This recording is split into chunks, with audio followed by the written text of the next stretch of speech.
안녕하세요. 안녕하세요. 최선호입니다. 성재환입니다. 가정예배 13일차 13일차 도전! 이 시그널을 좋아하는 사람들이 많더라고요.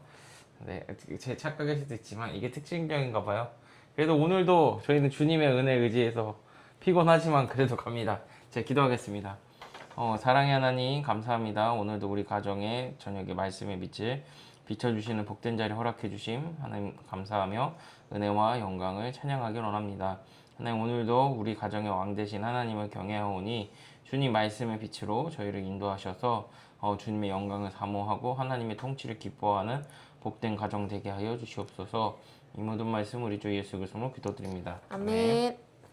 오늘 너무 피곤해서 좀 축약해서 하고 싶었는데 우리 아내가 그래도 이 책 내용을 가지고 한번 읽고 나누는 게 더 좋다 해서 오늘도 그냥 주님 믿고 갑니다. 감사합니다. 자, 복습부터 할까요? 네, 스데반이 돌에 맞아 죽은 뒤에 예루살렘은 박해에 멈췄나요? 아닙니다. 유대인들은 계속해서 그리스도인들을 감옥에 가두었습니다. 그 박해가 복음의 확장을 막았습니까? 아니죠. 그리스도께서 그 박해를 사용하셔서 복음이 사마리아와 같은 이전에 이르지 못했던 곳까지 널리 퍼지게 했습니다. 오늘은 이제 그 뒷이야기죠. 사도행전 8장 9절에서 17절 말씀 돌아가면서 한 절씩 교독하겠습니다. 그 성에 시몬이라 하는 사람이 전부터 있어 마술을 행하여 사마리아 백성을 놀라게 하며 자칭 큰 자라 하니 낮은 사람부터 높은 사람까지 다 따르며 이르되 이 사람은 크다 일컫는 하나님의 능력이라 하더라. 오랫동안 그 마술에 놀랐으므로 그들이 따랐더니 빌립이 하나님 나라와 및 예수 그리스도의 이름에 관하여 전도함을 그들이 믿고 남녀가 다 세례를 받으니 시몬도 믿고 세례를 받은 후에 전심으로 빌립을 따라다니며 그 나타나는 표적과 큰 능력을 보고 놀라니라. 예루살렘에 있는 사도들이 사마리아도 하나님의 말씀을 받았다함을 듣고 베드로와 요한을 보내매 그들이 내려가서 그들을 위하여 성령 받기를 기도하니 이는 아직 한 사람에게도 성령 내리신 일이 없고 오직 주 예수의 이름으로 세례만 받을 뿐이더라. 이에 두 이 사도가 사도가 그들에게 안수하며 성령을 받는지라. 네. 아멘. 오늘 이제 본문 문제를 한번 얘기를 해보죠. 네. 그 예전에 사람들은 왜 시몬을 놀랍게 여겼었죠? 그가 악한 능력을 통해 마술을 행했기 때문입니다. 네.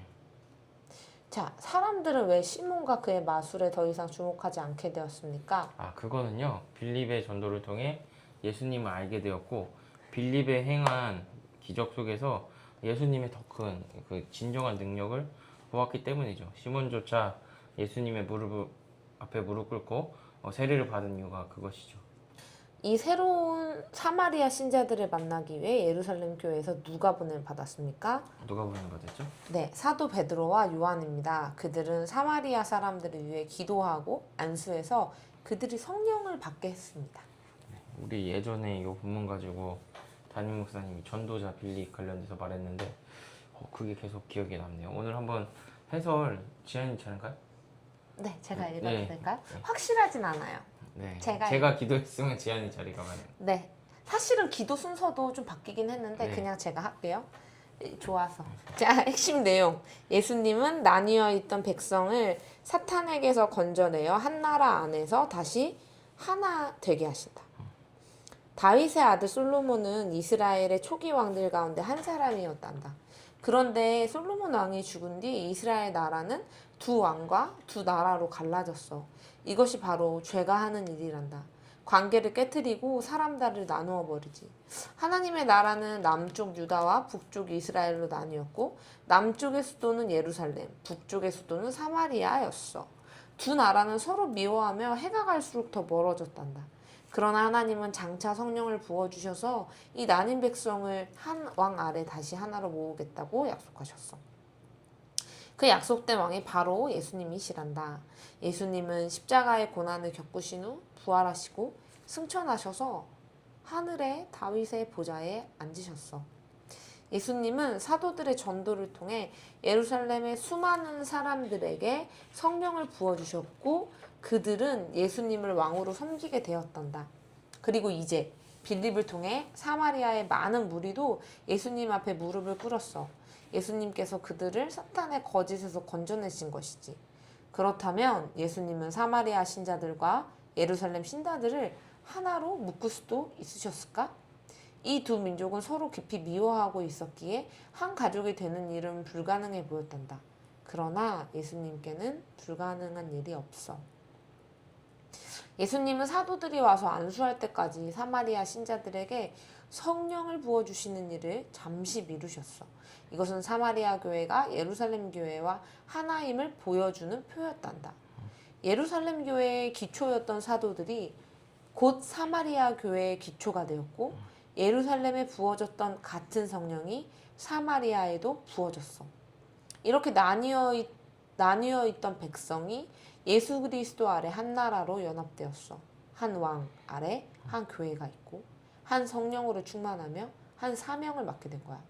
예수님은 서로 다른 민족과 피부색과 문화를 가진 사람들을 사탄의 나라에서 건져내어 자신의 나라 안에서 한 몸으로 하나가 되게 하신다. 아멘. 아멘. 한번 요 질문도 같이 한번 얘기하고 나눠보죠.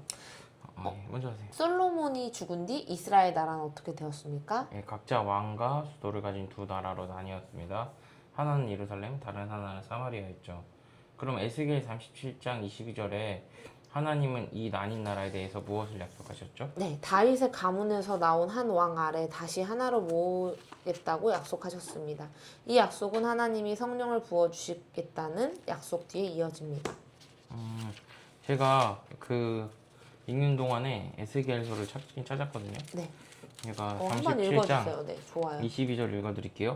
그 땅 이스라엘 모든 산에서 그들이 한 나라를 이루어서 한 임금이 모두 다스리게 하리니 그들이 다시는 두 민족이 되지 아니하며 두 나라로 나뉘지 아니할지니라. 아멘. 어떻게 보면 구약의 약속이 오늘 말씀에서 성취가 됐네요. 네. 네. 물어봐 주세요. 오늘 이야기에서 예수님은 이 예언을 어떻게 이루십니까? 성령과 말씀으로 예루살렘과 사마리아의 백성을 모두 구원하고 한 나라로 묶으심으로 이루십니다. 이는 죄인을 하나님과 화목하게 하실 뿐 아니라 죄인들 서로 하나 되게 하시는 예수님의 놀라운 능력을 보여주는 것입니다. 네. 아멘. 저는 오늘 읽기를 잘한 것 같은 게 맞아요. 여기가 이제 주속적 요소가 있네요. 그러니까 그동안은 뭔가 하나님의 뜻이 있어서 이렇게 그 믿음을 이제 주시긴 하셨는데 성령이 임하지 않았다. 그래서 이게 그냥 뭐 뜻이 있겠구나 이렇게 좀 넘어간 부분이 있는데 오늘 이 조엘 비키 목사님 쓰신 이 책은 이 명확하게 이 성령 안에서 두 교회가 하나 되게 하시려는 의도가 있었다라고 이렇게 설명을 해주는데 딱 갑자기 팍 이해가 돼서 참 그런 부분들이 좀 유익이 있는 것 같아요. 어때요? 저도 우리가 속한 교회들은 다 다른 장소에 있잖아요. 사실 다 다른 지역에 있고 그렇지만 우리가 한 성령 안에 있고 우리가 같은 신앙을 고백한다면 한 교회인 거죠. 거대한 교회인 거죠. 하나인 거죠. 그게 오늘 조금 더 생각을 하게 됐고 특별히 저는 이 문장이 되게 좋았어요. 한 성령으로 충만하며 한 사명을 맡게 된 거야. 그러니까 우리 모든 교회는 한 사명을 향해 함께 달려가는 또 사명 공동체다라는 걸 생각해 보게 돼요. 물론 우리가 예수 그리스도 안에서 이렇게 누리는 거 가장 중요하고 이 안에서 저는 정말 하나를 이루는 게 중요한데 그것과 동시에 사명을 향해서 그 하나님이 주신 사명 예수 그리스도가 우리에게 전파하시라고 하신 그 복음을 들고 함께 나아갈 때 그 정체성이 더 명확해진다 이런 생각이 좀 들었습니다. 저는 오늘 본문 관련돼 가지고 이제 질문들 여기 있잖아요. 네. 근데 앞에 그 마술사 응. 그 시므온이 나오는데 시몬도 이 뭔가 이런 속된 것으로 사람들 미혹하던 사람인데 어떻게 보면 악인인데 이 사람도 이 변화를 받잖아요. 근데 이게 보게 되면은 기적들이 있었다고 하지만 사실은 이 기적이 초대교회 성경 완성되기 전까지 하나님께서 허락하신 게 이 말씀이 하나님의 말씀이고 하나님이 기뻐하시는 바가 사도들의 그 전하는 복음이다라는 걸 증거하기 위해서 한 거잖아요. 그러면은 결국은 이 말씀의 능력이라고 할 수가 있겠는데 이 오늘날에 또 이 말씀의 능력이 흥황한가 이런 생각을 좀 하게 됐어요. 악인조차도 하나님이 하시는 일에 이 말씀의 능력에 의해서 감화감동되고 감복되고 하는데 오늘날 우리가 이런 마음이 있나? 또 이런 은혜들을 누리고 있나? 이런 생각을 하게 됐어요.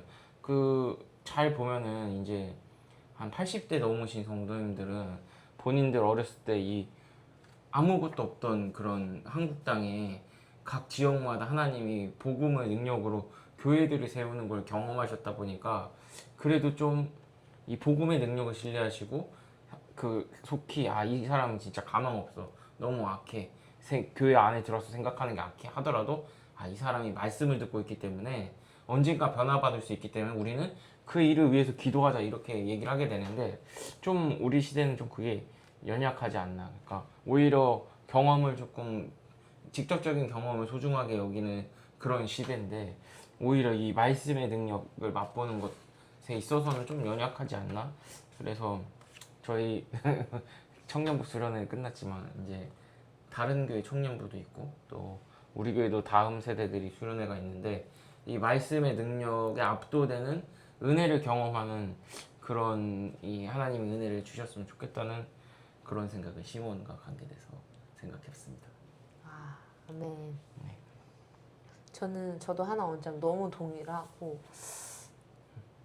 근데 우리가 기억해야 될 거는 사실 악한 영도 신기한 일을 할 수는 있어요. 그렇죠. 그러니까 이거를 잊으면 안 되는 게 사실은 신기한 일은 악한 영도 일어나고 뭔가 신기한 일을 하나님이 더 많이 하기 때문에 하나님이 참신이다라고 우리는 사실 주장하진 않죠. 그런 의미로 말하는 건 아니고 알죠. 기적 중에 제일 기적은 죄인이 예수 그리스도의 복음으로 그 하나님의 자녀가 되는 구원함을 받는 게 최고의 기적이니까. 아멘. 그렇죠. 그래서 약간 저는 보면서도 오히려 악한 영도 신기한 일을 할 수 있다.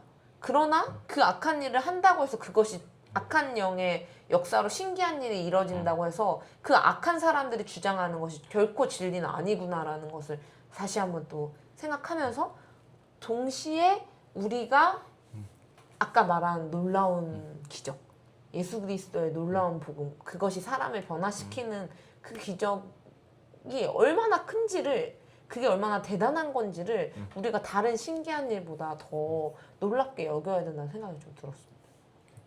또 이 악한 영의 역사와 이 믿음의 놀라운 그 기적과 그런 것들을 보려고 하면은 내일 예배당 가면 딱 볼 수 있어. 왜냐면 우리가 어떤 아무리 지루해도 뭔가 나한테 도움된다고 생각하면은 1시간도 안 되잖아. 요즘에 설교 40분 30분이니까 이거 집중 못하는 사람 거의 없거든. 많지는 않거든.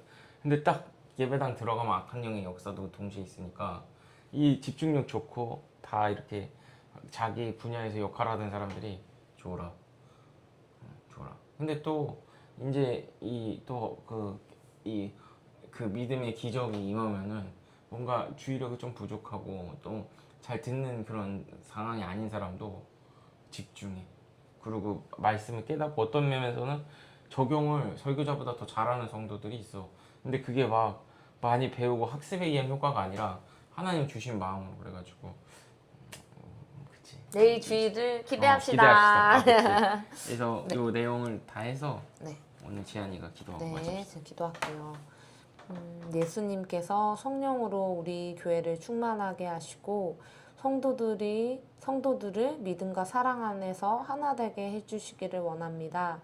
하나님 특별히 한국교회가 함께 여름 성경학교 또 수련회를 끝마쳤거나 앞두고 있습니다. 하나님 그 수련회 가운데서 하나님께서 놀라운 일을 행하여 주시기를 원합니다. 그것이 그냥 우리 눈에 보기에 신기한 것을 넘어서서 예수 그리스도의 복음으로 사람이 변화되는 놀라운 기적, 마음이 변화되는 놀라운 기적을 구합니다. 하나님 내일 또 거룩한 주일입니다. 모든 주일 예배 가운데 하나님의 말씀이 선포되기를 원합니다. 그 말씀을 우리가 잘 듣기를 원합니다.